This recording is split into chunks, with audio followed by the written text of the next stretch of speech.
থানায় জিডি করেছেন ভোক্তা অধিকারের আলোচিত সেই পরিচালক।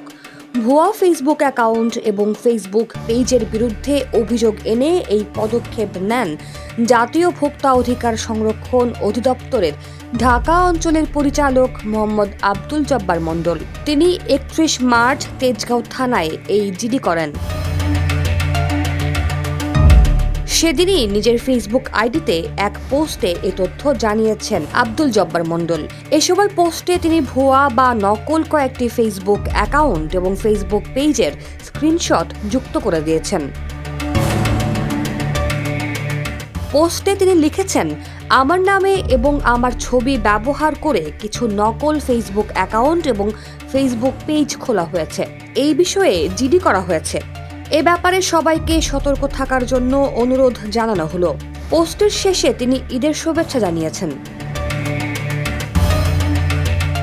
দীর্ঘদিন ধরে বাজারে অতিরিক্ত দাম ও ভেজাল পণ্য নিয়ে অসাধু ব্যবসায়ীদের ঘুম হারাম করে নিরলসভাবে কাজ করে আসছেন আব্দুল জব্বার মণ্ডল। তিনি বিভিন্ন অভিযানের মাধ্যমে বাজারে ন্যায্য দাম প্রতিষ্ঠার লড়াই চালিয়ে আসছেন।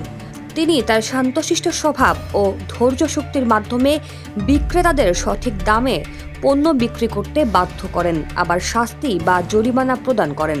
এর ফলে ক্রেতারাও লাভবান হচ্ছেন।